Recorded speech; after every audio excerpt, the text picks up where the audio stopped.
ಒಬ್ಬ ವ್ಯಕ್ತಿಯಲ್ಲಿ ತನಕ ಆಕ್ಟಿವ್ ಆಗಿರ್ತಾನ, ಅವನ ಮುಖದಲ್ಲಿ ಅವನ ಮುಖ ಕಳೆಗುಂದೋದಿಲ್ಲ. ಯಾವ ವ್ಯಕ್ತಿ ನಂದು ಮುಗೀತು ಅಂತ ಅಂದ್ಕೊಳ್ತಾನ, ನನಗೆ ವಯಸ್ಸಾತು ಅಂತ ಅಂದ್ಕೊಳ್ತಾನ, ಆ ವ್ಯಕ್ತಿಯ ಮುಖದಲ್ಲಿ ಕಳೆ ಇರುವುದಿಲ್ಲ. 84 ವರ್ಷ ಅಂದ್ರೆ ಸಹಸ್ರ ಚಂದ್ರದ ದರ್ಶನ. ಸಹಸ್ರ ಚಂದ್ರ ಅಂದ್ರೇನು? 100 ಹುಣ್ಣಿಮೆಗಳನ್ನು ಕಂಡಂತಹವರು, 1000 ಹುಣ್ಣಿಮೆಗಳನ್ನು ಕಂಡಂತಹವರು ಸಹಸ್ರ ಚಂದ್ರ ದರ್ಶನ ಶಾಂತಿ ಅಂತ ಮಾಡ್ತಾರೆ. ಅಂದ್ರೆ 100 ಸಹಸ್ರ ಪೂರ್ಣ ಚಂದ್ರವನ್ನು ಕಂಡಿರುವಂಥವ್ರು.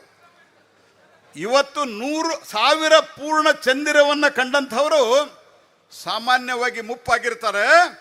ಆದರೆ ಯಡಿಯೂರಪ್ಪನವರ ಆಕ್ಟಿವಿಟಿ ಕಾರಣದಿಂದ, ನಿಮ್ಮ ಸಪೋರ್ಟ್ನಿಂದ ಕಾರಣದಿಂದ, ನಿಮ್ಮ ಸಹಕಾರದ ಕಾರಣದಿಂದ ಇವತ್ತಿಗೂ ಪೂರ್ಣ ಚಂದ್ರನಂತೆ ಹೊಡೆಯುತ್ತಿದ್ದಾರೆ ಅನ್ನುವಂತಹ ಮಾತನ್ನು ನಾನು ಹೇಳಲಿಕ್ಕೆ ಬಯಸ್ತೇನೆ ಸ್ನೇಹಿತರೆ.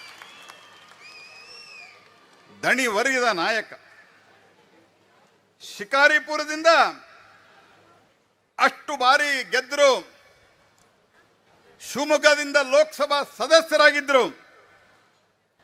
ಯಾವ ಕಾಲದಲ್ಲಿ ಸ್ನೇಹಿತರೆ? ಇವತ್ತು ಬಹಳಷ್ಟು ಜನ ನಾವೆಲ್ಲ ಹೇಳ್ತೀವಿ ಬಿಜೆಪಿ ಒಳಗಿರೋರು, ಮತ್ತು ಫ್ಯಾಕ್ಟ್ ಇದೆ ಇದು. ಸನ್ಮಾನ್ಯ ನರೇಂದ್ರ ಮೋದಿ ಅವರ ನೇತೃತ್ವದಲ್ಲಿ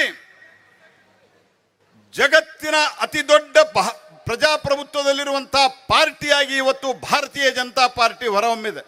ನಾನು ಈ ಮಾತನ್ನು ಈ ನಾನ್ ಪೊಲಿಟಿಕಲ್ ವೇದಿಕೆಯಲ್ಲಿ ಯಾಕೆ ಹೇಳ್ತಾ ಇದ್ದೇನೆಂದ್ರೆ, ಆದರೆ ಯಡಿಯೂರಪ್ಪನವರು ಯಾವಾಗ ಇಲ್ಲಿ ಹೋರಾಟ ಶುರು ಮಾಡಿದ್ರು, ಯಡಿಯೂರಪ್ಪನವರು ಯಾವಾಗ ಇಲ್ಲಿ ಹಲ್ಲೆ ಆಯಿತು, ಯಡಿಯೂರಪ್ಪನವರು ಯಾವಾಗ ಇಲ್ಲಿ ಹೋರಾಟ ಮಾಡಿದಂತಹ ಸಂದರ್ಭದಲ್ಲಿ ಅವರ ಮೇಲೆ ಹಲ್ಲೆಯಾಗಿ ಎಚ್ಚರ ತಪ್ಪಿದ್ದಿದ್ರಲ್ಲ, ಅವತ್ತು ತಮ್ಮ ಹೋರಾಟವನ್ನು ಬಿಡಲಿಲ್ಲ. ಅವತ್ತು ಬಹುತೇಕವಾಗಿ ಜಗತ್ತಿನ ಅತ್ಯಂತ ಸಣ್ಣ ಪಕ್ಷವಾಗಿತ್ತು ಭಾರತೀಯ ಜನತಾ ಪಾರ್ಟಿ. ಅಂತ ಸಂದರ್ಭದಲ್ಲಿ ಭಾರತೀಯ ಜನತಾ ಪಾರ್ಟಿಯನ್ನು ಕಟ್ಟಿ ಬೆಳೆಸ್ತೀನಿ ಮತ್ತು ಈ ರಾಜ್ಯದ ಮುಖ್ಯಮಂತ್ರಿಯಾಗಿ ಜನಕ್ಕೆ ಒಳ್ಳೆ ಕಾರ್ಯಕ್ರಮ ಕೊಡ್ತೀನಿ ಅಂತ ತೀರ್ಮಾನ ಮಾಡಿದಂತ ಒಬ್ಬ ಧೀಮಂತ ನಾಯಕನನ್ನ ಕೊಟ್ಟಿರುವಂತಹ ಜನ ನೀವು ಶಿಕಾರಿಪುರದ ಜನ.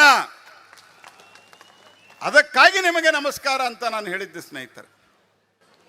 ಸ್ನೇಹಿತರೆ. ಇವತ್ತು ಹೋರಾಟಗಳು ನಡೀತಾವ, ಪಾರ್ಟಿ ದೊಡ್ಡದು ಬೆಳೆದಿದೆ. 6 ವರ್ಷಗಳ ಕಾಲ ಅಟಲ್ ಬಿಹಾರಿ ವಾಜಪೇಯಿ ಸರ್ಕಾರ, 3 ಪೂರ್ತಿ ಬಾರಿ ನರೇಂದ್ರ ಮೋದಿಯವರ ಸರ್ಕಾರ. ಆದರೆ ಇವತ್ತು ಅನೇಕರು ಹೋರಾಟ ಮಾಡೋರು, ನಮ್ಮ ಪಾರ್ಟಿಯವರು ಬೇರೆ ಪಾರ್ಟಿಯವರು ಸಹಿತ ವಾಟ್ಸಾಪ್ದಲ್ಲಿ ಫೋಟೋ ಬರಬೇಕು, ಫೇಸ್ಬುಕ್ದಲ್ಲಿ ಫೋಟೋ ಬರಬೇಕು, ಪೇಪರ್ನಲ್ಲಿ ಒಂದು ಫೋಟೋ ಬಂದ್ಬಿಟ್ರೆ ಬಹಳ ಸಂತೋಷ ಅನ್ನುವಂಥ ಪರಿಸ್ಥಿತಿಯಿಂದ ಇವತ್ತು ಯಡಿಯೂರಪ್ಪನವರು ಯಾವುದಕ್ಕೆ ಫೇಮಸ್ ಆಗಿದ್ದಾರೆ ಅಂತಂದ್ರೆ, ಸತತ ಹೋರಾಟಕ್ಕೆ ಅಹೋರಾತ್ರಿ ಧರಣಿ ಅನ್ನುವಂಥ ಶಬ್ದವನ್ನ ಈ ನಾಡಿಗೆ ಕೊಟ್ಟಿದ್ರೆ ಅದು ಯಡಿಯೂರಪ್ಪ ಅನ್ನೋದನ್ನು ನಾವು ಮರೆಯಬಾರದು ಅನ್ನುವಂಥದ್ದನ್ನು ನಾನು ಹೇಳ್ತೇನೆ ಸ್ನೇಹಿತರೆ. ಯಾವಾಗ ಗೊತ್ತೇ ಇರಲಿಲ್ಲ ಹಗಲು ರಾತ್ರಿ ಧರಣಿ ಅನ್ನೋರು. ಈ ಹಗಲು ರಾತ್ರಿ ಧರಣಿಯ ಕನ್ಸೆಪ್ಟ್ ಬಂದಿದ್ದೆ ಅದು ಸನ್ಮಾನ್ಯ ಯಡಿಯೂರಪ್ಪನವರ ನೇತೃತ್ವದಿಂದ. ಹಾಗಾಗಿ ಅವರು ಇದರ ಜೊತೆಗೆ ಅವರು ಯಾವ ಕಾಲದಲ್ಲಿ ಏನೋ ಹೋರಾಟವನ್ನ ಮಾಡಿದ್ರು, ಎಮರ್ಜೆನ್ಸಿಯಲ್ಲಿ ಜೈಲಿಗೆ ಹೋದ್ರು. ಭಾರತೀಯ ಜನತಾ ಪಾರ್ಟಿ, ಭಾರತೀಯ ಜನಸಂಘದ ಕಾಲದಿಂದ ಇದ್ದುಕೊಂಡ್ರು.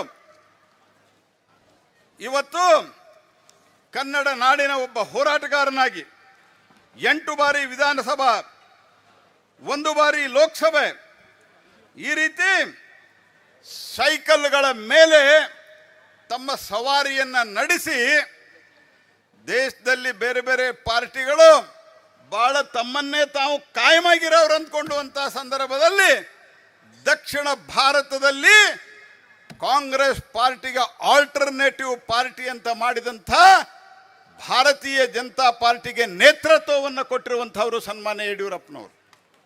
ಹಾಗಾಗಿ ಸತತವಾಗಿ ಹೋರಾಟ, ಅದರ ಜೊತೆಗೆ